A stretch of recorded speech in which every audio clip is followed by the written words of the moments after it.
April 9, 1938, Huiyuankou, Henan Province, China. The Yellow River moves slowly in the grey light of dawn, thick with silt, swollen from spring runoff, deceptively calm. A cold wind cuts across the flat plain, rattling reeds and carrying the distant thump of artillery from the east. Japanese guns getting closer. Colonel Li Zongren stands on the earthen embankment with his greatcoat pulled tight, boots sunk ankle-deep in mud. He has not slept. None of the men around him have.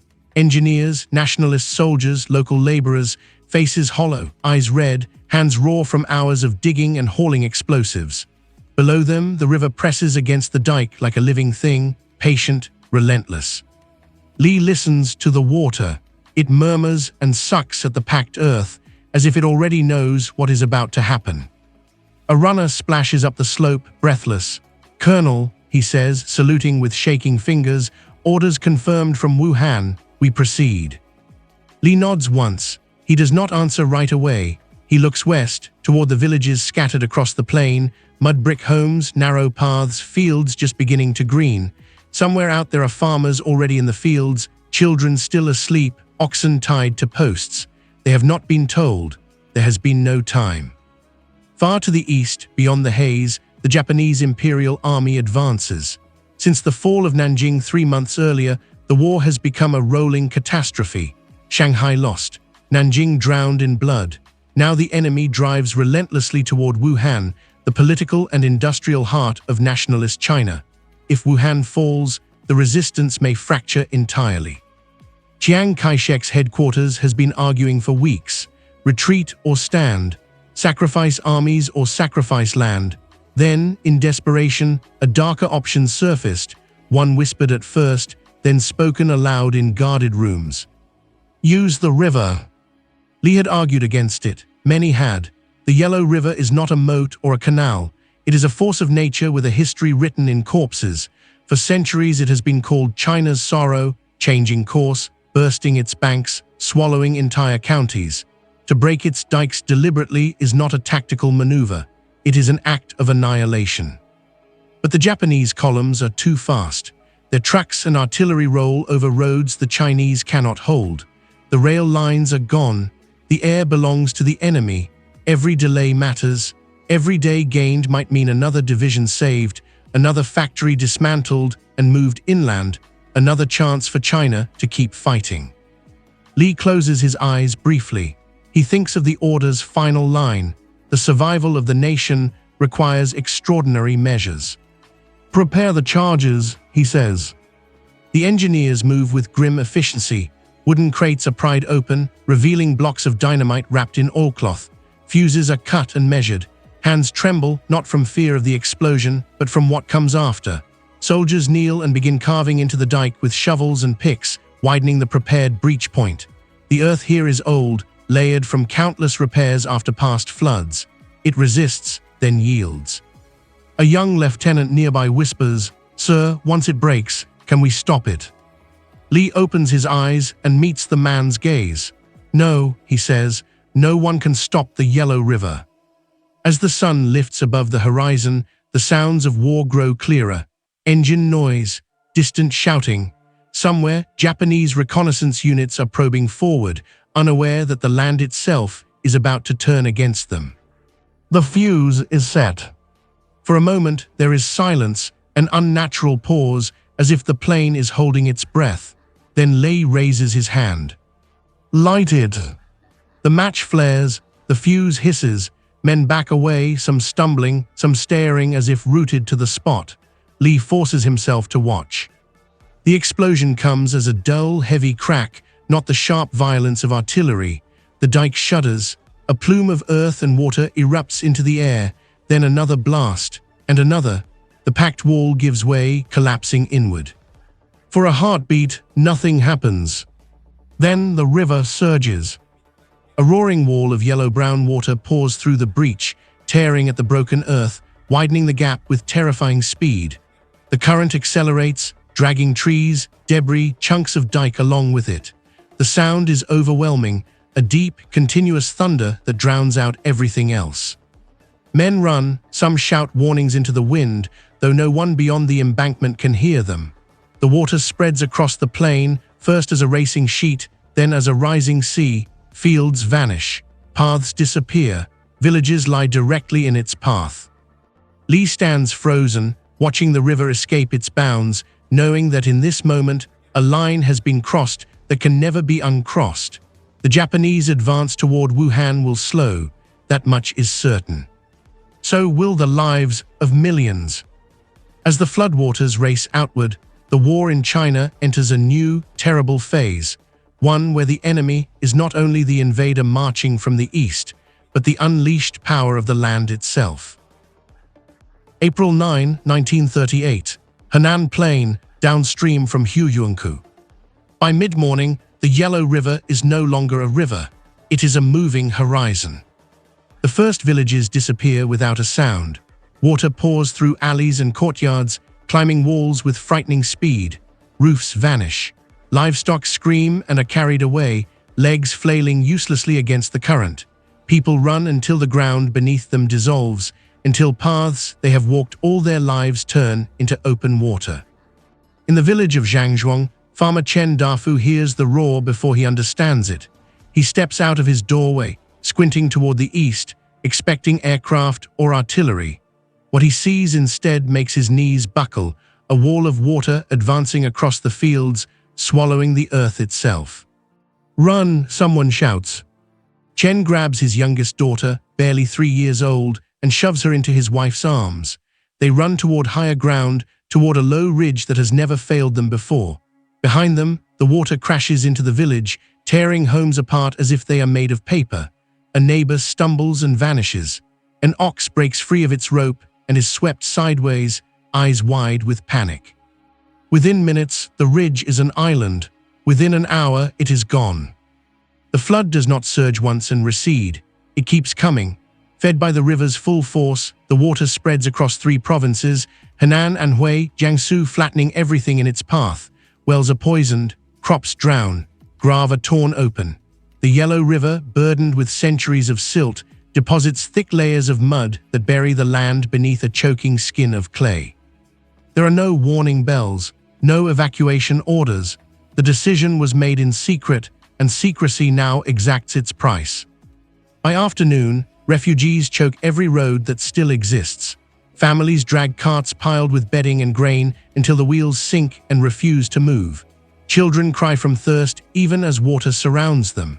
Soldiers, stripped of authority by the scale of the disaster, try to guide people toward embankments and temples, anything that might stand above the flood. Some do not make it. In the chaos, rumors spread faster than the water. The Japanese have poisoned the river. The gods are angry. The world is ending. No one yet understands that this is not a natural disaster, but a deliberate act of war. Several miles east, Japanese advance units encounter the flood's edge by surprise. Infantrymen halt, staring in disbelief at what should be dry ground transformed into a churning inland sea. Trucks bog down and stall. Artillery crews curse as roads vanish beneath the water. Maps become meaningless. A Japanese captain radios back to his regiment, his voice tight. Advance impossible, terrain destroyed. For the first time since the campaign began, the forward momentum stops. At nationalist headquarters in Wuhan, reports arrive by courier and radio in fragments. The flood has achieved its immediate purpose. Japanese columns are delayed. Supply lines are disrupted. The enemy must regroup, detour, rethink. But alongside the military updates come darker messages: uncontrolled flooding, massive civilian casualties, entire counties submerged. Numbers are impossible to verify. Tens of thousands, perhaps more. No one dares to estimate the final toll. Chiang Kai-shek listens in silence as aides brief him. His face remains impassive, but those closest to him see the strain in his eyes.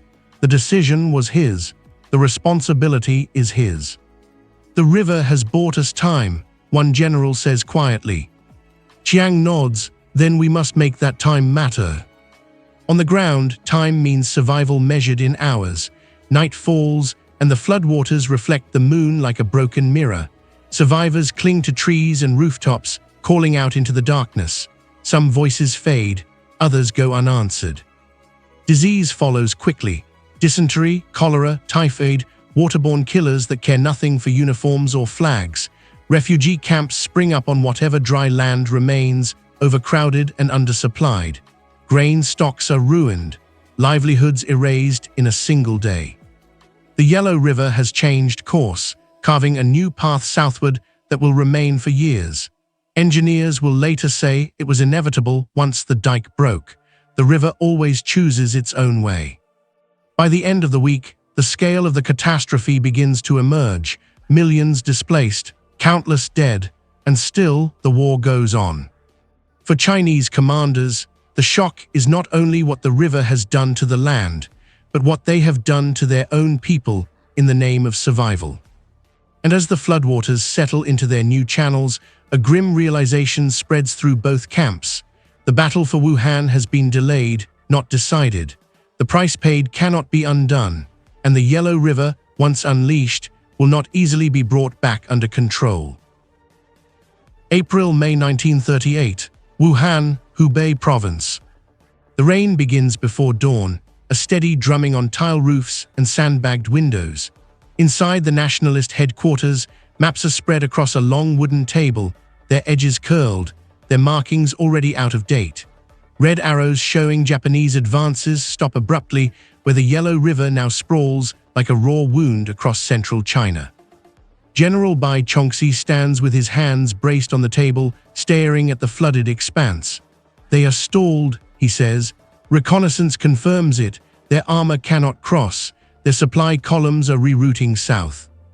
Across from him, Chiang Kai-shek listens without interrupting. He looks older than he did a month ago. The strain of command has etched deeper lines into his face. He knows what the generals see on the maps is only half the truth. "What of the refugees?" Chiang asks quietly. There is a pause. No one wants to answer first. "Numbers are unclear," an aide finally says. "Local officials estimate several million displaced, casualties possibly in the hundreds of thousands." Possibly, the word hangs in the air, thin and useless. Chiang nods once. He does not ask for further clarification. There will be time later for accounting, for history, if China survives long enough to write it. The military clock is ticking. Wuhan must be prepared. Factories are dismantled piece by piece, machinery loaded onto railcars and river barges heading west. Universities evacuate their students inland. Armies dig new defensive lines along the Yangtze, knowing the Japanese will come eventually, by detour, by persistence, by force. Out in the flooded provinces, time means something else entirely. In Anhui, former magistrate Liu Wenhua wades through knee-deep water that has not receded in weeks. The land is unrecognizable. Fields that once fed entire counties are coated in thick, cracking silt. Wells smell of rot. Survivors crowd into temples and schoolhouses, their faces hollow, their bodies weakened by hunger. Aid is slow, roads are gone, boats are scarce. The central government sends what it can, but the scale overwhelms everything. Grain shipments meant for armies are diverted to civilians, then diverted back again when frontline commanders protest. In one camp, Liu watches a mother press her last handful of rice into a child's mouth, then turn away, knowing there will be no more. Disease spreads faster than rumors. The dead are buried shallowly, if at all. Japanese reconnaissance aircraft fly over the flooded region, photographing the devastation. In Tokyo, intelligence officers study the images with grim fascination. The Chinese have done what no conventional defense could, reshaped the battlefield itself. They have sacrificed their own land, one officer remarks, unthinkable. Yet even as Japanese planners adjust, their advantage slowly returns. Engineers build pontoon bridges, units march along higher ground. The delay has cost them weeks, not months. The war machine grinds forward again. By early May, advance elements probe toward Wuhan's outer defenses. The river has bought time, but not enough to stop the inevitable. Within the nationalist command, doubts fester. Younger officers whisper that the decision was madness. Veterans argue it was necessary. No one can prove either side right. There are no clean victories in this war, only degrees of loss. Chiang Kai-shek visits a refugee encampment outside Hankou under heavy guard. The smell hits him first: mud, sickness, unwashed bodies. People recognize him anyway. Some kneel, others stare silently. One old man steps forward, trembling.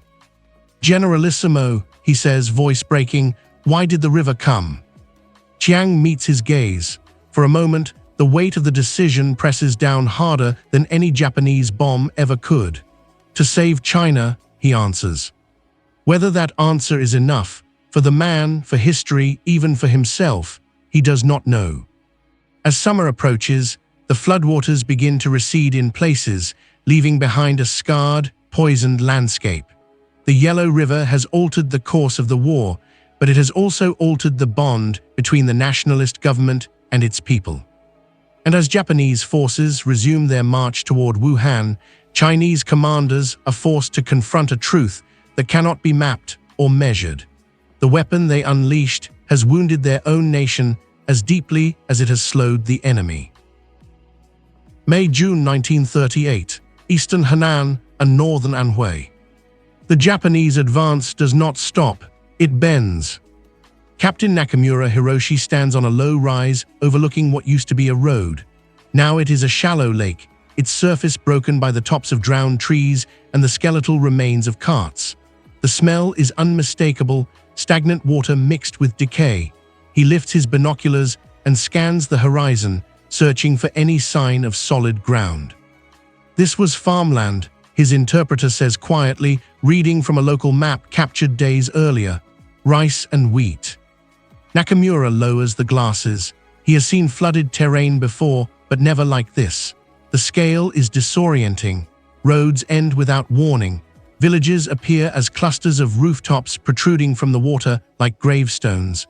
The Chinese have not merely destroyed infrastructure, they have erased geography. Behind him, engineers labor to assemble pontoon bridges from prefabricated sections. Progress is slow. Every vehicle that crosses risks sinking into unseen mud. Supply trucks line up for miles, engines idling, fuel wasting away, while officers argue over routes that no longer exist. Japanese doctrine prizes speed and momentum. Here, both are bleeding away. At divisional headquarters, maps are redrawn daily. Arrows curve south, then west, seeking higher ground. Units are reassigned. Timetables slip. Tokyo demands results. Field commanders send back blunt reports. The terrain is impassable. Flooding exceeds all estimates. Civilian conditions catastrophic. Privately, some officers admire the Chinese decision, even as they condemn it. To weaponize a river, to accept such loss for delay alone, feels alien to an army raised on decisive battle and controlled maneuver. "This is not Western war," one colonel mutters. "This is something else." As May turns to June, Japanese aircraft resume systematic bombing, not of flooded plains, but of choke points beyond them, rail junctions, river crossings, warehouses feeding Wuhan's defenses. If the ground cannot be crossed quickly, the sky will clear the way. Bombers roar overhead, their shadows sliding across refugee columns below. Survivors scatter instinctively, even when there is nowhere left to run. In some places, bombs strike dikes and embankments already weakened by the flood, triggering secondary inundations that claim still more lives. For the civilians trapped between water and war, there is no safe direction. Chinese forces attempt countermeasures.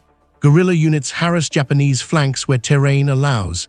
Engineers rush to repair what they can, though the river resists every effort at containment. Temporary dikes collapse overnight. Pumps fail. The Yellow River has chosen its new path, and it will not be reasoned with. At Wuhan, the delay has been used to fortify the city's approaches. Trenches deepen. Artillery is repositioned. Commanders speak cautiously of a defensive opportunity, though none believe Wuhan can be held indefinitely. Still, weeks matter. Weeks mean factories moved, archives saved, troops rested and reorganized. The flood has granted these weeks at an unimaginable cost. By late June, Japanese forward elements reach the edges of the flooded zone's southern boundary. The worst is behind them now. Roads reappear. Villages stand intact, though crowded with refugees who fled ahead of the water. Momentum returns. In Tokyo, the General Staff reviews updated timelines. The Wuhan campaign has been delayed by months compared to original projections. The cause is noted in stark terms: deliberate flooding of the Yellow River. There is no mention of civilian casualties in the summary. As summer heat settles over central China, both sides prepare for the next phase. The river has done all it can. The burden of the war now shifts back to men with rifles and guns. But the consequences of April 9, 1938 will not fade with the water. They linger in ruined soil, broken trust, and the silent question hanging over every command decision that follows: how much of China can be sacrificed before there is nothing left to save? July 1938, Wuhan, along the Yangtze River. Heat presses down on the city like a physical weight. The air is thick with coal smoke, sweat, and river mist, and the constant drone of insects fills the narrow streets. Wuhan has become a city waiting for impact. Along the Yangtze's banks, artillery crews sweat over their guns, stripping them down and reassembling them with ritual precision. Sandbags rise in crude walls around command posts and warehouses. Barricades choke intersections. Civilians move through the streets with carts and bundles, eyes down, avoiding the gaze of soldiers who look just as unsure as they do. Major Sun Lee stands atop a factory roof converted into an observation post. Through his binoculars, he can see smoke rising in the distance, Japanese probing attacks, still far enough away to be rumors rather than reality. He lowers the glasses and wipes his face. "They're coming," he says to no one in particular. Everyone already knows. The weeks bought by the Yellow River have been used relentlessly. Industrial machinery has been hauled inland toward Chongqing. Printing presses, radios, even entire university departments have fled west. What remains is what must fight. Inside headquarters, Chiang Kai-shek studies reports by the light of a bare bulb. The flood has delayed the enemy far longer than most expected, but the cost has begun to rebound politically. Provincial officials complain openly. Refugee leaders demand answers. Foreign journalists circulate stories of drowned villages and mass displacement. Chiang understands the danger, not only military defeat, but moral collapse.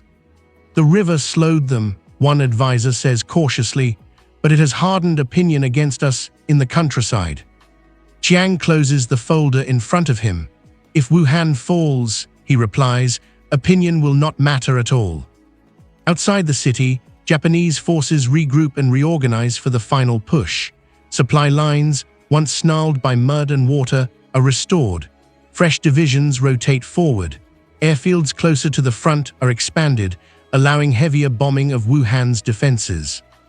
On July 18, the first major air raid strikes the city. Sirens wail. Bombs walk across warehouses near the docks, sending plumes of smoke skyward. Anti-aircraft fire rattles uselessly as aircraft roar past. Civilians huddle in cellars and trenches. Some pray, others sit in silence, listening to the city being torn apart piece by piece. Major Sun watches a column of smoke rise where a hospital stood hours earlier. He clenches his jaw. "All this," he mutters, thinking of the drowned planes to the north, "for this moment." The defense holds, for now.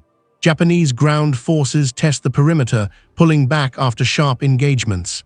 Each day of resistance is tallied like a ledger entry, weighed against losses. In the flooded regions behind the front, the situation deteriorates further.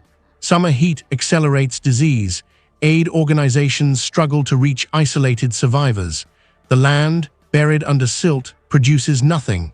Hunger becomes as deadly as the water ever was. Some refugees curse the Japanese, others curse the nationalists, many curse both. By August, the connection between the flood and the defense of Wuhan is clear to everyone. The river did not save the city, it postponed its reckoning. And as Japanese commanders finalize plans for for a coordinated assault, Chinese leaders are forced to confront a brutal truth. The most devastating weapon deployed so far in this campaign has already been used, and it cannot be used again. The next phase will be decided not by rivers, but by blood. Late 1938–1939. Henan, Anhui, Jiangsu provinces. The war moves on, but the flood does not. Months after Wuhan falls, the Yellow River still runs where it should not. Its new course slices through the heart of central China, ignoring borders, ignoring old maps, ignoring the people who live along its banks. What was meant to be a temporary act of desperation has become a permanent wound. In Henan, entire counties cease to function. Magistrates operate out of temples or abandoned schools perched on the last patches of high ground. Tax records are meaningless. Land deeds refer to fields that no longer exist. The soil, buried beneath meters of silt, cracks into hard plates under the sun, useless for planting. Former farmer Zhao Tianbao kneels in what used to be his wheat field, running the mud through his fingers. It is grey and lifeless. Even if the water goes, he says to no one, this land is dead. Hunger follows inevitably. Grain reserves were lost to the flood, then stripped further by armies on the move. Relief shipments arrive sporadically, often too late, sometimes stolen before they reach those who need them most. Entire families survive on tree bark, weeds, and thin porridge made from scavenged husks. Disease becomes endemic. Cholera flares in the summer. Typhus stalks the camps in winter. Doctors are few, medicine almost non-existent. Death comes quietly now, without the drama of rushing water or falling bombs. The numbers are impossible to count. Later estimates will argue endlessly, hundreds of thousands dead, perhaps more than 500,000, millions displaced. None of the figures can capture the reality on the ground, villages erased not by the enemy, but by their own government's hand. Among Chinese officers, the decision to breach the dikes becomes a subject spoken of only in guarded tones. Some defend it fiercely, others never forgive it. General Bai Chongxi writes privately that the flood was militarily necessary but morally ruinous. Younger officers whisper that it shattered trust between the army and the people, trust that guerrilla resistance depends on to survive. Japanese occupation authorities exploit this resentment where they can. Propaganda leaflets circulate in flooded regions, blaming the nationalists for the disaster, portraying Japan as a force of order restoring stability. In some villages, the message finds fertile ground. But resentment cuts both ways. Japanese requisitions are brutal. Occupation brings forced labor, executions, and famine of its own. For most survivors, there are no liberators, only different masters. In Chongqing, the nationalist government struggles to reassert legitimacy. Chiang Kai-shek orders investigations, relief programs, river control studies. Engineers are tasked with planning repairs to the dikes, but the resources simply do not exist. The war consumes everything. Privately, Chiang reflects on the decision more than he ever admits publicly. He knows history will judge it harshly. He also knows that without it, Wuhan would have fallen sooner, factories destroyed, armies shattered. China might not have survived long enough to continue the war at all. There is no way to prove either claim. By 1939, the Yellow River flood fades from international headlines, replaced by news from Europe, then by a wider global war. But in central China, its consequences define daily life long after journalists and diplomats move on. Children grow up in camps, fields remain barren, the river flows on, indifferent. The weapon has outlived the battle it was meant to shape, leaving behind a question that haunts every Chinese commander who remembers April 9, 1938. When survival demands everything, what, if anything, must be held back? Late 1938–1939. Henan, Anhui, Jiangsu provinces. The war moves on, but the flood does not. Months after Wuhan falls, the Yellow River still runs where it should not. Its new course slices through the heart of central China, ignoring borders, ignoring old maps, ignoring the people who live along its banks. What was meant to be a temporary act of desperation has become a permanent wound. In Henan, entire counties cease to function. Magistrates operate out of temples or abandoned schools perched on the last patches of high ground. Tax records are meaningless. Land deeds refer to fields that no longer exist. The soil, buried beneath meters of silt, cracks into hard plates under the sun, useless for planting. Former farmer Zhao Tianbao kneels in what used to be his wheat field, running the mud through his fingers. It is grey and lifeless. Even if the water goes, he says to no one, this land is dead. Hunger follows inevitably. Grain reserves were lost to the flood, then stripped further by armies on the move. Relief shipments arrive sporadically, often too late, sometimes stolen before they reach those who need them most. Entire families survive on tree bark, weeds, and thin porridge made from scavenged husks. Disease becomes endemic. Cholera flares in the summer. Typhus stalks the camps in winter. Doctors are few, medicine almost non-existent. Death comes quietly now, without the drama of rushing water or falling bombs. The numbers are impossible to count. Later estimates will argue endlessly, hundreds of thousands dead, perhaps more than 500,000, millions displaced. None of the figures can capture the reality on the ground, villages erased not by the enemy, but by their own government's hand. Among Chinese officers, the decision to breach the dikes becomes a subject spoken of only in guarded tones. Some defend it fiercely, others never forgive it. General Bai Chongxi writes privately that the flood was militarily necessary but morally ruinous. Younger officers whisper that it shattered trust between the army and the people, trust that guerrilla resistance depends on to survive. Japanese occupation authorities exploit this resentment where they can. Propaganda leaflets circulate in flooded regions, blaming the nationalists for the disaster, portraying Japan as a force of order restoring stability. In some villages, the message finds fertile ground. But resentment cuts both ways. Japanese requisitions are brutal. Occupation brings forced labor, executions, and famine of its own. For most survivors, there are no liberators, only different masters. In Chongqing, the nationalist government struggles to reassert legitimacy. Chiang Kai-shek orders investigations, relief programs, river control studies. Engineers are tasked with planning repairs to the dikes, but the resources simply do not exist. The war consumes everything. Privately, Chiang reflects on the decision more than he ever admits publicly. He knows history will judge it harshly. He also knows that without it, Wuhan would have fallen sooner, factories destroyed, armies shattered. China might not have survived long enough to continue the war at all. There is no way to prove either claim. By 1939, the Yellow River flood fades from international headlines, replaced by news from Europe, then by a wider global war. But in central China, its consequences define daily life long after journalists and diplomats move on. Children grow up in camps, fields remain barren, the river flows on, indifferent. The weapon has outlived the battle it was meant to shape, leaving behind a question that haunts every Chinese commander who remembers April 9, 1938.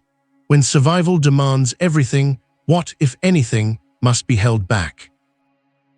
1940–1945, Chongqing and the flooded plains. Time does not soften the flood, it hardens it into memory. As the war stretches into its third, then fourth year, the decision to unleash the Yellow River becomes a shadow that follows the nationalist leadership everywhere it goes. In Chongqing, now the wartime capital, Chiang Kai-shek receives foreign diplomats beneath the constant threat of Japanese bombing. Conversations turn inevitably to China's endurance, to its suffering, to the moral weight of its resistance. Some ask the question directly. Was it necessary? An American advisor ventures one evening after a raid, dust still drifting from the ceiling beams. Chiang does not answer immediately. He pours tea with careful precision. History, he says finally, rarely allows clean choices. Abroad, Allied observers struggle to understand the scale of what happened. Newspapers mention deliberate flooding in cautious language, often understating the human cost.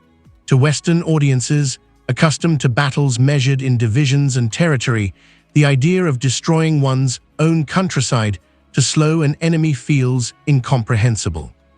Inside China, it is impossible to forget. Survivors of the flood carry their stories with them as they scatter across the interior. In refugee camps near Chongqing, in factories relocated to Sichuan, in guerrilla bases hidden in the hills, the river is spoken of in hushed tones, not as a weapon, but as a betrayal, or for some, as a grim necessity that saved the nation at the cost of its soul. Among officers, the debate becomes more explicit as the war grinds on. Young commanders trained after 1938 absorb the lesson with unease. They see what total war demands and what it consumes. "If we do this once," one staff officer writes in his diary, "we prove we can do it again." Japanese strategists, for their part, study the flood as a case study in unconventional defense. Military academies note it as an extreme example of scorched earth taken to its logical conclusion. Few suggest it as a model. The human cost is too obvious, too destabilizing. As the global tide of the war begins to turn after 1943, the Yellow River flood recedes further into the past, but its consequences remain stubbornly present. Even as Japan's position weakens, central China struggles to recover. Food shortages persist. Agricultural output lags far behind pre-war levels. The land itself seems exhausted. When victory finally comes in 1945, celebrations erupt across China. Japanese surrender brings relief, pride, and exhaustion in equal measure. But in the flooded provinces, there is little to celebrate. Reconstruction is slow. The river's dikes are only partially repaired. Entire generations have grown up knowing nothing but displacement. The war is over, the damage is not. Historians will later argue endlessly over the decision made at Huyuankou. Some will defend it as a brutal but effective delaying action that preserved China's capacity to resist. Others will condemn it as an unforgivable crime against the very people the government claimed to protect. The truth lies uncomfortably between. The Yellow River did become a weapon. It shocked Chinese commanders with its power, its reach, and its indifference. It bought time, but at a price that could never be repaid. As the river continues its slow, relentless flow, it carries with it the memory of April 1938, a reminder that in wars of survival, victory is sometimes purchased, with losses so great they echo long after the guns fall silent. 1946–1947, Central China from Henan to Anhui. The war with Japan ends, but the reckoning begins. As nationalist officials return to the flooded provinces after years in exile, they confront a landscape that refuses to be reconciled with victory. Trains run again on repaired lines, flags are raised over county offices, proclamations are read aloud in town squares, but the land beneath them is broken. The Yellow River's altered course still cuts across fields like a scar that will not close. Inspection teams move slowly, escorted by armed guards. They record damages in thick ledgers, acreage lost, villages erased, populations scattered beyond recovery.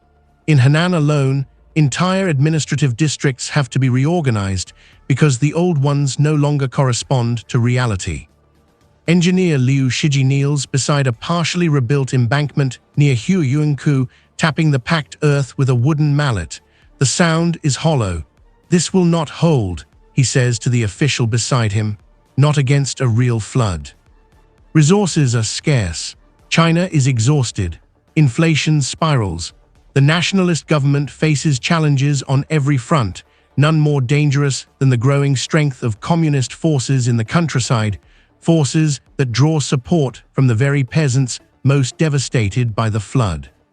For many survivors, the river has become a symbol not of sacrifice, but of abandonment. In refugee settlements that have hardened into permanent villages, bitterness runs deep. Elders speak openly now, no longer fearing Japanese reprisals. "The enemy came with guns," one man says. Our own leaders came with water. This anger is not theoretical. It shapes loyalties. It reshapes politics. When communist cadres arrive promising land reform, food distribution, and retribution against corrupt officials, they find audiences willing to listen. Nationalist commanders understand this too late. Chiang Kai-shek orders renewed river control efforts, ambitious on paper and ineffective in practice. Corruption siphons funds, engineers lack equipment, seasonal floods undo months of work overnight. Each failure reinforces the sense that the state cannot protect its people, even from disasters it once unleashed deliberately. By 1947, as civil war intensifies, the legacy of the Yellow River flood quietly tilts the balance. It has weakened the countryside economically, socially, and psychologically. The trust between government and peasantry, already strained by years of war, fractures beyond repair. For former commanders who authorized the breach, the realization is bitter. The weapon that delayed Japan has helped undermine the post-war state they hoped to preserve. In private conversations, some admit it openly. "We stopped the Japanese with the river," one retired officer says, staring into his tea, "and we lost the people with it." The river itself is unmoved by these judgments. It floods again in places, as it always has, indifferent to flags and governments. But now every rise in its level carries an echo of April 1938, a reminder that nature, once conscripted into war, does not recognize peace. As China slides toward another conflict, the Yellow River stands as a silent witness to a truth few commanders ever write down. Some decisions do not end when the enemy retreats. They continue, shaping futures long after the moment that made them seem unavoidable.